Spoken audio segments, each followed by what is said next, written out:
This is VOA News. I'm Joe Ramsey. UN Secretary General Antonio Guterres on Wednesday described the UN Palestinian Refugee Agency, UNRWA, as the backbone of all humanitarian response in Gaza. I appeal to all member states to guarantee the continuity of UNRWA's life-saving work.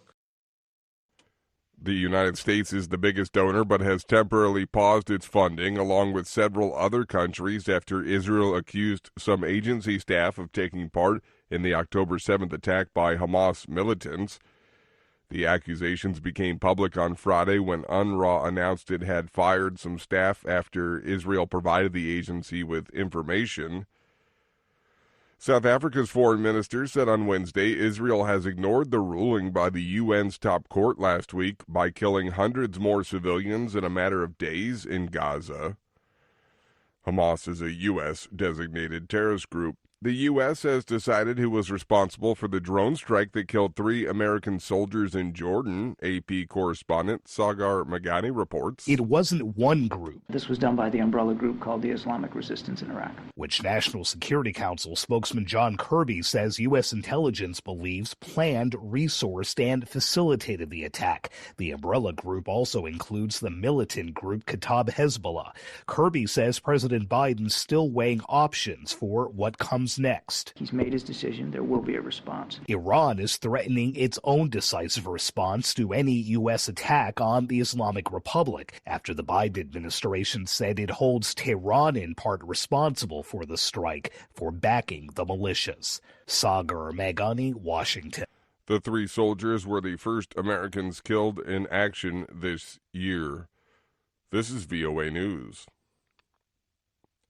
Kenya's delayed polio vaccination campaign targets high-risk counties in the Northeast, but Kenya isn't the only country affected by a resurgence of polio. VOA Nairobi Bureau Chief Mariam Ajala reports. After 3 decades of being polio-free, Burundi had 16 cases last year.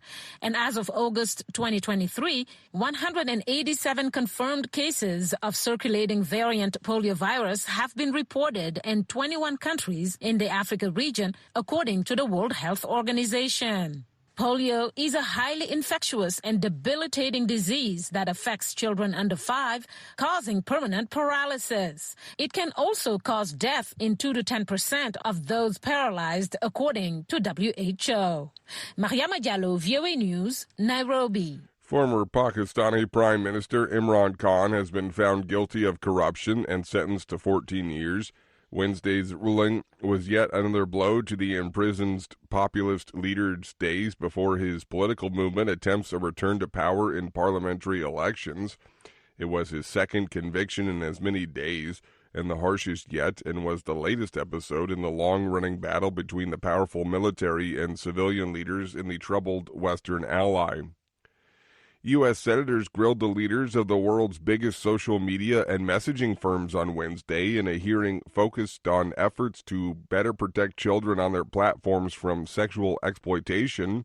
Reuters correspondent Zachary Goldman reports. The tone was set almost immediately. Here's the ranking Republican member, Senator Lindsey Graham, to Meta CEO Mark Zuckerberg. You and the companies before us, I know you don't mean it to be so, but you have blood on your hands. You have a product. You have a product that's killing people. The hearing marks the latest effort by lawmakers to address the concerns of parents and mental health experts that social media companies put profits over making sure their platforms do not harm children. Zuckerberg testified along with ex-CEO Linda Yaccarino, Snap CEO Evan Spiegel, TikTok CEO Xiaozi Chu, and Discord CEO Jason Citrin. And the executives defended their efforts to protect their users. Reuters correspondent Zachary Goldman. American actor Alec Baldwin has pleaded not guilty to an involuntary manslaughter charge in the fatal shooting of a cinematographer during a rehearsal on a movie set in the U.S. state of New Mexico.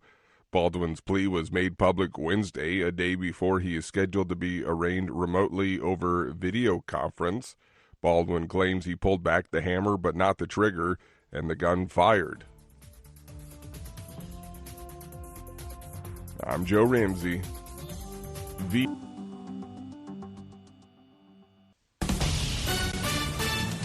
This is VOA News. I'm Alexis Strope. The U.S. and Britain have carried out airstrikes on Yemen's military installations. The Houthis say the attacks being carried out in support of Palestinians in Gaza, but some analysts say they have other motives. Dale Gavlak reports for VOA from Amman. The U.S. military says it conducted strikes in Yemen against 10 Houthi-attacked drones and a ground control station on Thursday, while the Navy ship USS Carney shot down a Houthi anti-ship ballistic missile earlier and then downed 3 Iranian drones. There has been no sign of backing down from the Houthis, who have declared American and British interests to be legitimate targets. Batul Dogan Akas, a researcher of the Arab Gulf at Durham University, also writing in Sada, says the Houthi attacks may be a strategy to not only reposition themselves as a key regional supporter of Palestinian resistance to Israeli occupation, but to also cement their political authority in Yemen, especially amidst recent negotiations with Saudi Arabia to formally end the war. Dale Gavlak, VOA News, Amman. European Union leaders meeting in Brussels Thursday unanimously approved on a $54 billion support package for Ukraine. VOA's Jeff Custer reports. The agreement came just an hour into the EU summit in Brussels, with Hungary surprisingly voting to support it after vetoing virtually the same package in December and recently threatening to do so again. European Parliament President Roberta Metsola told reporters the vote represents the EU's continuing effort to deliver on the commitment it made 2 years ago to stand with Ukraine as long as it takes. We made that commitment not just from a moral standpoint, but from a strategic one too. Because in doing so, we knew that at a time would come where our world would be put to the test, and that moment is now. In a virtual address to the summit, Ukrainian President Volodymyr Zelensky expressed his gratitude for the unanimous vote. Jeff Custer, VOA News. For additional stories 24 hours a day, visit voanews.com. This is VOA News. Pentagon Chief Lloyd Austin says he screwed up by keeping his prostate cancer diagnosis and hospitalization from the White House. AP Washington correspondent Sagar Meghani reports. Austin says the diagnosis shook him. It was a gut punch. And as a self-described pretty private guy, his first instinct was to keep it private. I should have informed my boss. I did not. That was a mistake. And he's apologized to the president. Still, Austin insists he never told his staff to keep his hospitalization a secret from the White House. The mere fact that Austin laid out the details was notable. He rarely appears in the Pentagon briefing room and mostly avoids reporters when possible. But for more than a half hour, Austin answered questions and even joked a few times. A private man who has learned a lesson. Taking this kind of job means losing some of the privacy that most of us expect. Sagar Meghani, Washington. Nearly $4 billion in drones and military equipment have been approved for sale to India by the Biden administration, meant to improve the country's maritime safety and surveillance. The approval comes at a time when Washington is courting New Delhi to increase its cooperation with the U.S. Indo-Pacific strategy. The State Department notified Congress on Thursday of the $3.99 billion sale that will include 31 Sky Guardian drones, 170 Hellfire missiles, 310 small-diameter bombs, and related support material.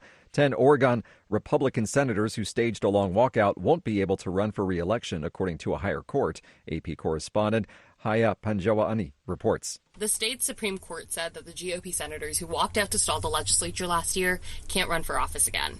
They were attempting to stall bills on abortion, transgender health care, and gun rights. The court's decision upholds the Secretary of State's call to disqualify the senators from the ballot under a 2022 measure trying to stop boycotts like this, where a lawmaker can be barred from re-election if they have more than 10 unexcused absences. 5 of the 10 lawmakers sued over the Secretary of State's decision. Senators Tim Knopp, Daniel Bonham, Suzanne Weber, Dennis Linthicum, and Lynn Finley. The boycott lasted 6 weeks, the longest in the state's history, and stalled hundreds of bills. I'm Haya Panjwani.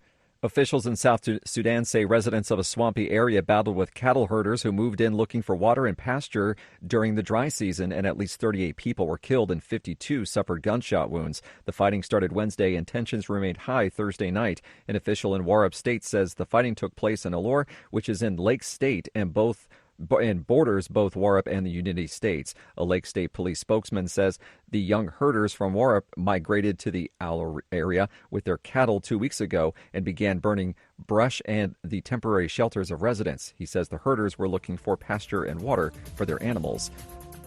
I'm Alexis Strope, VOA News.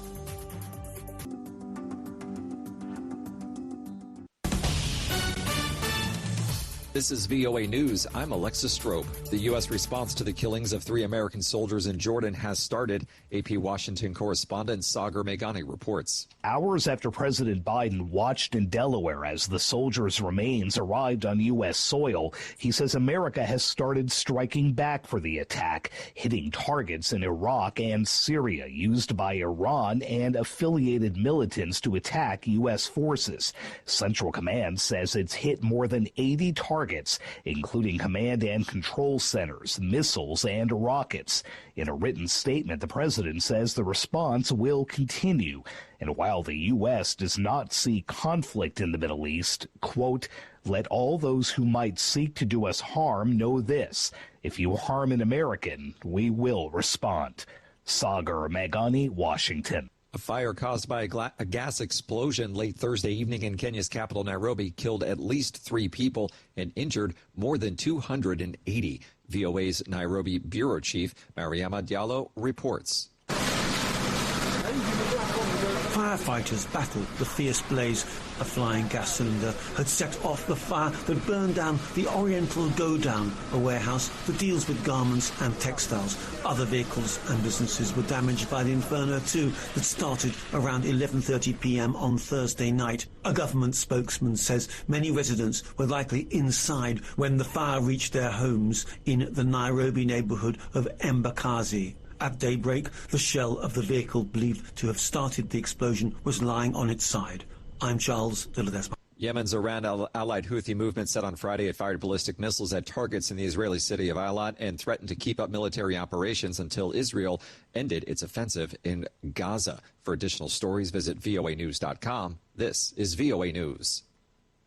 A federal judge has postponed former President Donald Trump's March trial on charges of plotting to overturn the 2020 election. AP correspondent Norman Hall reports. Judge Tanya Chutkan vacated the March 4th trial date in the case brought by Justice Department Special Counsel Jack Smith, but did not immediately set a new date.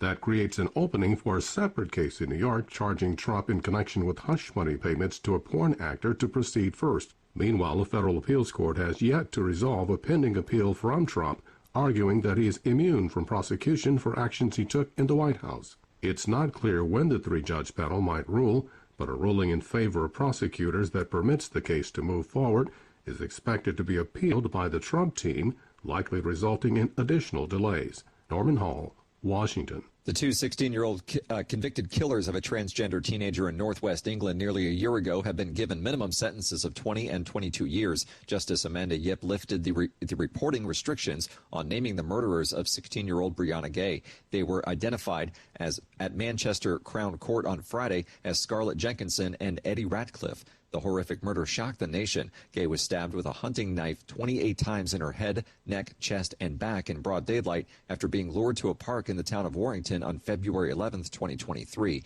Ratcliffe was given a minimum sentence of 20 years, while Jenkinson must serve at least 22 years in prison. A new poll of U.S. voters shows half of adults in the U.S. think Israel's war in Gaza has gone too far. AP correspondent Donna Warner reports. In a new poll by the Associated Press and the North Center for Public Affairs Research, 33% of Republicans say Israel's military response has gone too far. For independents, it's 52%, and for Democrats, it's 62%. In all, 50% of U.S. adults now believe Israel's military offensive has gone beyond what it should have. And the poll shows that 31% of U.S. adults approve of the Biden administration handling of the conflict, including 46% of Democrats. Donna Warner, Washington. A judge in London has acquitted climate activist Greta Thunberg of refusing to follow a police order to leave a protest that blocked the entrance to an oil and gas industry conference last year. The courtroom gallery erupted with applause on Friday when the judge told Thunberg that her 4 co-defendants and her were cleared of the criminal charge of breaching the Public Order Act. The judge cited, quote, significant deficiencies in the evidence presented by the prosecutor. He said the police could have applied less restrictive measures, didn't properly define where protesters should move, and gave an order to disperse, quote, so unclear that it was unlawful. Individuals who didn't comply therefore committed no offense, the judge ruled. I'm Alexis Strope, VOA News.